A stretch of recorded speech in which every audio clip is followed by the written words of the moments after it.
عرصے سے ساتھ رہتے آ رہے ہوں۔ اس کے اندر بڑی زور کی توڑ پھوڑ مچی تھی، وہ بکھر سی گئی۔ 4 گھنٹے سے وہ اس کے انتظار میں جن خار زار وسوسوں سے گھری تھی، اس کا صلہ یہ عام سے غیر جذباتی و بے وقت سے لفظ تھے۔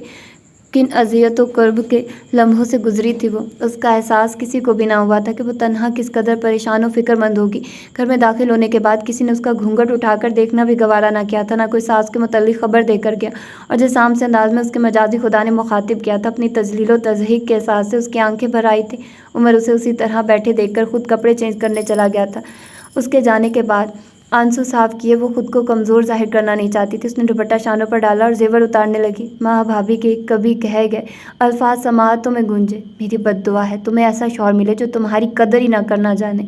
بہت ناز ہے تمہیں اپنی حسین صورت پر، وہ تمہاری صورت پر تھوکنا بھی گوارا نہ کرے، پھر تمہیں اپنی اوقات معلوم ہوگی۔ اس کے آنسو پھر چھلکنے لگے۔ بھابھی آپ نے مجھے دل سے بد دعا دے دی تھی، خدا گواہ ہے میں نے کبھی اپنی صورت کو ناز کے قابل نہ جانا تھا۔ اس نے سسکتے ہوئے سوچا تھا۔ وہ خود کو ابھی ہاتھوں کے زیور سے آزاد کر پائی تھی کہ عمر نائٹ سوٹ پہن کر ڈریسنگ روم سے باہر آ گیا تھا۔ اس نے جلدی سے دوپٹہ سر پر ڈالا اور لہنگا سنبھالتی ہوئی بیڈ سے اترنے لگی تھی۔ ایک قدم ہی آگے بڑھایا تھا کہ دوپٹے اور لہنگے میں بیک وقت پاؤں الجھا تھا۔ وہ بے توازن ہوتی ہوئی زمین بوس ہو گئی اور اس کی بے اختیار چیخ سے کمرہ گونج اٹھا تھا۔ بال بناتا ہوا عمر برش پھینک کر اس کی طرف بڑھا تھا، کہیں چوٹ تو نہیں آئی؟ وہ اسے سہارا دے کر اٹھاتا ہوا متفکر انداز میں گویا ہوا، مارے شرمندگی کے وہ صرف نفی میں سر ہلا سکی تھی۔ وہ اسے دوبارہ بیڈ پر بٹھا کر گلاس میں پانی لے آیا۔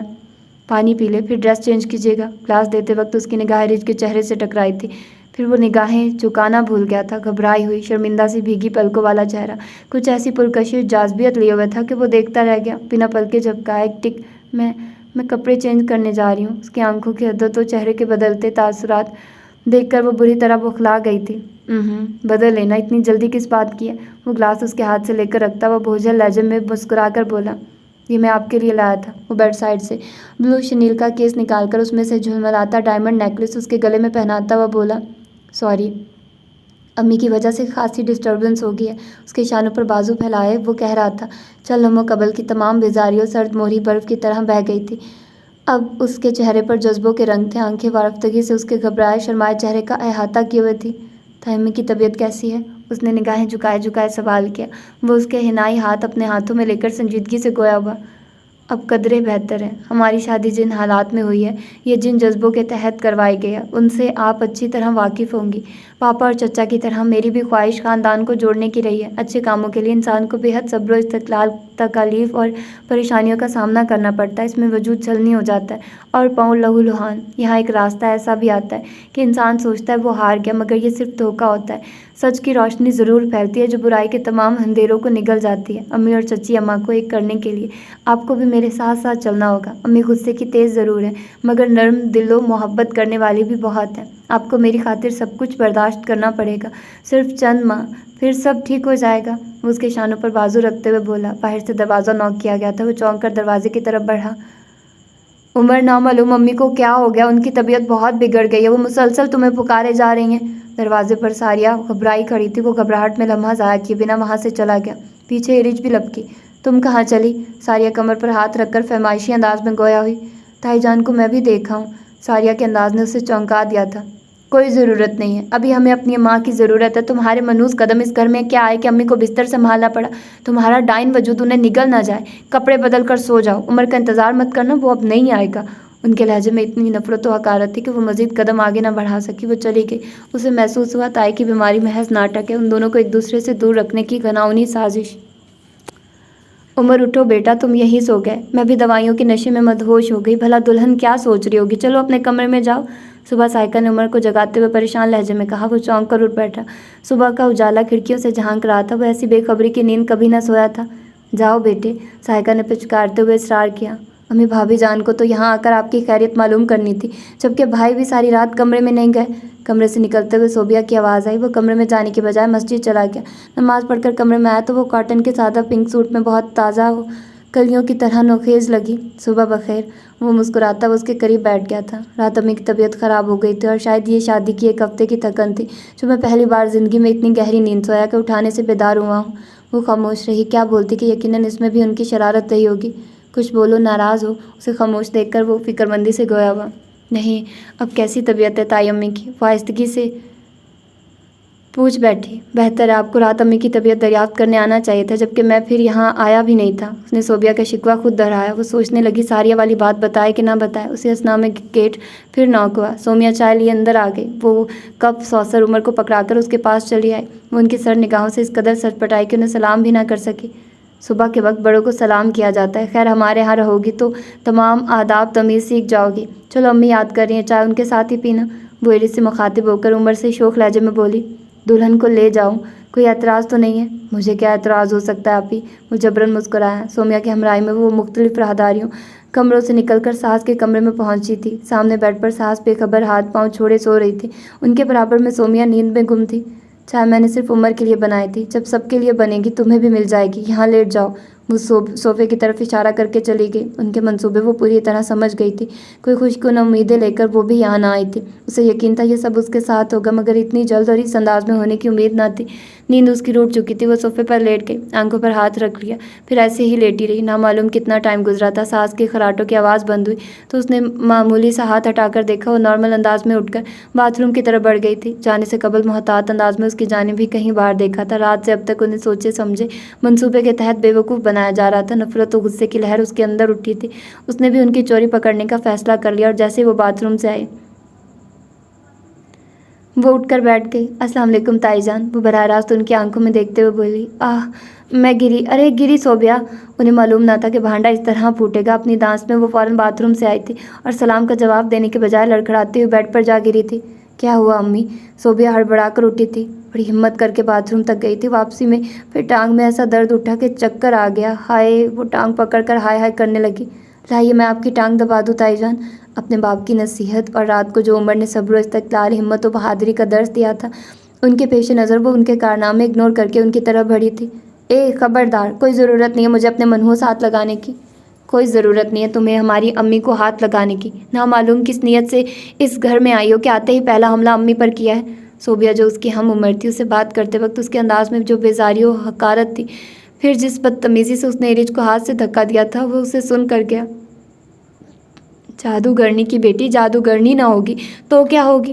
مگر اب تم ماں بیٹی کے کوئی جادو چلنے والے نہیں۔ میں پہلے سے انتظام کر کے بیٹھی ہوں، پکا بندوبست کروایا ہے میں نے۔ جن ارادوں سے تم اس گھر میں آئی ہو وہ کبھی پورے نہ ہوں گے، یہ تو تم نے رات کو ہی دیکھ لیا ہوگا۔ میرا بیٹا میرے فیور میں کس قدر ہے کہ پہلی رات کی دلہن کو چھوڑ کر آ گیا، پرواہ نہ کی اس نے میری بیٹیوں، اور مجھ سے بڑھ کر اسے تم کبھی عزیز ہو ہی نہیں سکتی ہو۔ اپنی اوقات میں رہنا، وہ تمسخرانہ لہجے میں جتا رہی تھی، اور اس کے ذہن میں اماں کی آواز گونج رہی تھی۔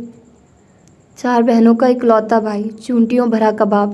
اسے لگا وجود میں تیزی سے باریک سرخ چونٹیاں سرایت کرتی جا رہی ہوں، اور ان کے زہریلے ڈنکوں نے گوشت نوچنا شروع کر دیا تھا۔ باہر سے بھاری قدموں کی چاپ پہچان کر وہ ہائے ہائے کرنے لگی۔ شفیق صاحب اندر آئے تو اس نے سلام کیا۔ وہ جواب دے کر اس کے سر پر ہاتھ پھیر کر وہیں بیٹھ گئے۔ صوبیہ ناشتہ لگوائیے بیٹا، بہت ٹائم ہو گیا، ایرج کو بھی بھوک لگ رہی ہوگی۔ وہ صوبیہ سے مخاطب ہوئے تو وہ سر ہلاتی ہوئی چلی گئی۔ اسی اثنا میں ساریہ چائے لے کر آ گئی اور تینوں کو کپ پکڑا دیے۔ ناشتہ تیار ہونے والا ہے، یہ اب تمہارے تایا ہی نہیں سسر بھی ہیں، سر ڈھک کر رکھا کرو، اچھا لگتا ہے۔ ساریہ نے معمولی سے ڈھلک جانے والے آنچل پر چوٹ کی۔ ارے یہ میری بیٹی اور بیٹی ہی رہے گی، وہ شفقت سے گویا ہوئے۔ ولیمہ آپ کو ملتوی کرنا پڑے گا، سائقہ نے تکلیف زدہ لہجے میں کہا۔ کیوں خیریت؟ کارڈ بانٹے جا چکے ہیں، اس کے انداز میں حیرانی تھی۔ مجھ سے چلا نہیں جا رہا، میری ٹانگ دیکھ رہے ہیں آپ؟ تمہاری ٹانگ کا ولیمے سے کیا تعلق؟ وہ جذبوز ہوئے۔ ٹھیک کہہ رہی ہیں امی، پاپا مہمانوں کو ریسیو امی کو ہی کرنا پڑے گا، پھر تکلیف میں تقریب اچھی لگے گی، بعد میں دیکھا جائے گا۔ اندر آتا ہوا عمر سنجیدگی سے بولا تھا۔ یہ کس طرح ممکن ہے؟ لوگوں کو دعوت دی جا چکی ہے، ہال بک ہے، لوگوں سے فون پر معذرت کر لی جائے گی، اور ہال مینیجر سے بھی۔ عمر کے انکار پر شفیق صاحب الجھ کر رہ گئے۔ سائقہ بیگم نے ساریہ کی طرف فاتحانہ انداز میں دیکھا تھا۔ دوپہر کو شہرین بھابھی اور صوفیہ بجیا اسے گھر لے آئی تھی۔ تائی امی نے پاخوشی اجازت دیتے ہوئے اسے کل بلوانے کا کہا تھا۔ عمر کہیں نظر نہیں آیا تھا۔ دونوں بہنوں کو ان کے ولیمہ نہ کرنے پر غصہ آ رہا تھا۔ وہ اماں کے سامنے بیٹھی بڑبڑا رہی تھی۔ اماں کے چہرے پر جامد خاموشی تھی اور آنکھوں میں تفکرات کے رنگ۔ بھابھی آتے جاتے اس کے گلے میں پڑے ڈائمنڈ نیکلس کی قیمت کا اندازہ لگا رہی تھی۔ ان کے سانولے چہرے پر حاسدانہ تاثرات واضح تھے۔